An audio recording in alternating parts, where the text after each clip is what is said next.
تو اس کے علاوہ اس ملک میں اور ہے کیا؟ آپ مجھے بتائیں اس حکومت نے یا اس سے گزشتہ حکومت نے. لیکن جو بھی آئے گا وہ سوداگری سے کچھ لے کچھ دے. میری کرسی اور آپ کی کرسی کیسی مضبوط رہے گی؟ میری کرسی مضبوطی آپ کی کرسی کی بقا میں ہے اور آپ کی کرسی کی بقا میری کرسی کی بقا میں ہے. اور ابھی بھی ساری چیزیں ابھی ساری چیزیں اسی لیے ہو رہی ہے کہ میری کرسی کی بقا کس چیز میں ہے؟ قانون کو آگے پیچھے کرو، یہ میری کرسی کی بقا اس میں. اچھا پھر کیا گارنٹی دیں گے میری حکومت 5 سال آگے چلے گی یا نہیں چلے گی؟ اسی حکومت کو تسلسل دیں گے یا نہیں دیں گے؟ ایکٹیویٹی پہ عمل، ایکٹیویٹی ہے کیا انگلش میں جو کہتے ہیں کہ اس کو تسلسل کنٹینیوشن، وہ آگے کیا صورتحال ہوگی؟ تو جب آپ کی باتیں یہ ہوگی کہ میری کرسی کہاں تک، کس وقت تک اور کب تک میری کرسی ہوگی، میرا اقتدار ہوگا، اور آپ کب تک اس پوسٹ پر ہوں گے، کیا یہ ہمیں دیں گے یا نہیں دیں گے؟ ہمارے سب کچھ مطمع نظر یہ ہے. تو اسی بات یہ ہے کہ یہ موجودہ حکومتیں جو ہے یہ عوامی مینڈیٹ کے اس میں نہیں آیا ووٹ کے نتیجے میں، یہ تو نوٹ کے نتیجے میں آئے ہیں، یہ طاقت کے بل پہ آئے ہیں. تو جو حکومت، جو اسمبلیاں عوام کی نمائندگی نہیں کر سکتی، آپ بتائیے وہ عوام کی ضروریات کیسے پوری کر سکیں گے؟ یہ ان مصیبتوں کا راستہ کس طرح روک سکیں گے؟ دانیال صاحب، ہمارے یہاں پالیٹکس کی جو میں نے بات کی، آپ کو پتہ ہے کہ جلال پور ابھی ڈوبا ہوا ہے اور اس پر بھی پالیٹکس ہوتی ہے. بند توڑنے کی ایک پالیٹکس ہے کہ کہاں پہ بند توڑنا ہے، کن لوگوں کو بچانا ہے. وہ ذرا ایکسپلین کریں کہ کس طرح سے با اثر افراد اپنے علاقے کے قریب بند نہیں توڑنے دیتے. جلال پور اس کی ایک مثال ہے کہ آپ نے بند نہیں توڑا ملتان میں اور اس کی وجہ سے جو ہے پانی سے پورا ڈوب گیا. کیا سمجھتے ہیں کہ اس طرح پھر ہم آگے کیسے کریں؟ اس میں 3 محکمے انوالو ہوتے ہیں جی. ایک آپ کا اریگیشن محکمہ ہے، ان کے جو فلڈ پروٹیکشن بند ہے انہوں نے پہلے طے کیا ہوتا ہے، ہر فٹ کا ان کے پاس پیمائش ہے، ان کو پتہ ہے کہ کس طرف زمین کی ڈھلان ہے اور وہ پہلے سے طے ہوتا ہے. اس کے بعد آپ کی ریلوے ہے، اگر خدا نہ خواستہ ریلوے کی وجہ سے پانی بڑھ رہا ہے اس میں بریچ کرنے کا ریلوے والوں نے اپنے حساب لگائے ہوئے. اس کے بعد ہائی ویز ہے، ہائی وے کے پاس بھی، این ایچ اے کے پاس بھی اور پروونشل ہائی ویز کے پاس، دونوں کے پاس پہلے سے طے شدہ ہے کہ کہاں کہاں پر بریچ، آپ نے سارا ان کو پتہ ہے. یہ پہلی دفعہ فلڈ نہیں آ رہا ہے پاکستان میں، یہ ایک ڈرل ہے جو اچھی طرح پڑی ہے. اب جو سوال آپ پوچھ رہے ہیں اس کو آگے پیچھے کون کرتا ہے، وہ کیسے ہوتا ہے، اصل بات راز اس میں ہے. وہ پھر کچھ اثر انداز لوگ جو اپنے آپ کو معتبر سمجھتے ہیں وہ پھر کہتے ہیں نہیں اس کو نہیں یہاں سے نہیں 2 کلومیٹر پیچھے توڑ دو یا 2 کلومیٹر آگے توڑ دو یا جو بھی ہے. اس میں پھر لوگوں کا جو ہے نا پلاننگ بھی نہیں ہو سکتی کیونکہ آپ کو پتہ ہی نہیں ہے. جب آپ کو پتہ ہے ایک چیز یہاں سے ٹوٹنی ہے تو آپ اپنا گھر تعمیر کرتے وقت، یہاں کوئی اور اسکول بناتے وقت، یہاں کوئی اور تیاری کرتے وقت آپ پلان کر سکتے ہیں کہ بھئی اگر یہاں سے کل کو پانی آیا تو میں کیا کروں گا، وہ کس طرح سے میں نے ایگزٹ کرنا ہے، کون سا راستہ ہے میرا. آدمی خود بھی سوچ سکتا ہے، لیکن یہ مسئلہ نہیں ہے.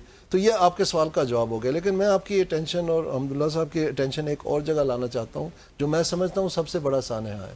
پاکستان دنیا کو ہم نے منایا ہے، اور ایجپٹ میں جو کانفرنس ہوئی، پیرس میں جو کانفرنس ہوئی، جنیوا میں جو کانفرنس ہوئی 2022 میں جو یہی پارٹی حکومت میں تھی، تو اس وقت انہوں نے باور کروایا پاکستان کو کہ آپ سب سے زیادہ افیکٹی ہیں کلائمیٹ چینج کے اور آپ لیسٹ کنٹریبیوٹر ہیں کاربن اکانومی کے.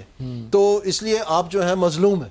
یہ ایک مورل انکمبنسی ہے پاکستان کے پاس کہ وہ جا کے دنیا میں جب بھی یہ کسی آفت کا سامنا کرنا پڑے جو کلائمیٹ ریلیٹڈ ہو، جیسے کہ یقیناً فلڈز ہے، تو وہ پہلے بھی انہوں نے آپ کو اربوں ڈالر دیے، وہ بھی نہیں آپ ایکسیس کر سکے، اور اس دفعہ آپ کہہ رہے ہیں کہ ہم جانے کے لیے تیار نہیں ہیں.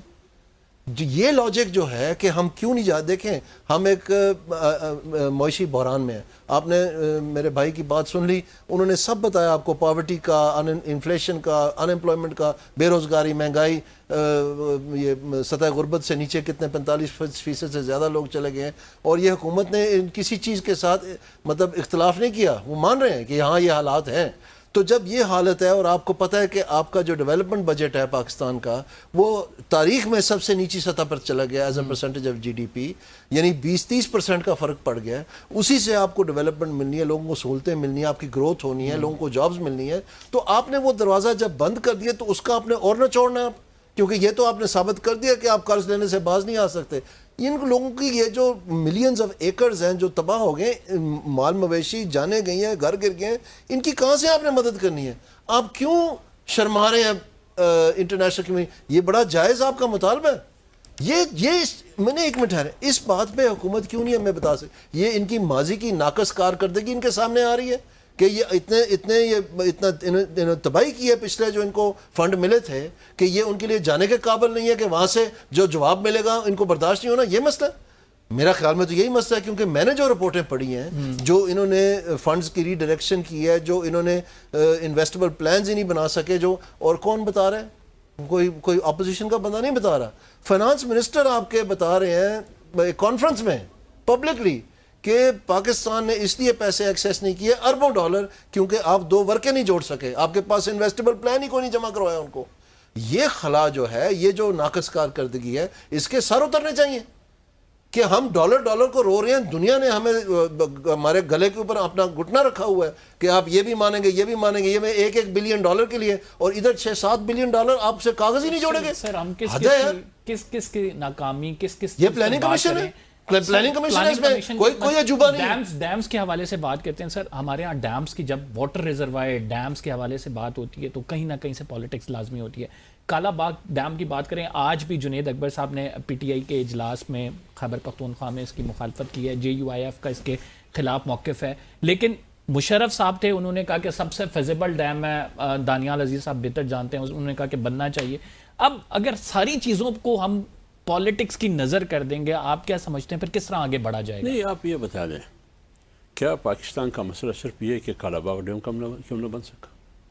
پاکستان کا یہ مسئلہ ہے. نہیں، پاکستان کے بہت سارے مسائل ہیں. اس کا الٹرنیٹ، اس کا متبادل آپ کچھ نہیں کر سکتے، کچھ نہیں بنا سکتے کہ یہ پانی کہاں جا رہا ہے، کہاں ڈوب جا رہا ہے، کہاں ڈوب رہا ہے.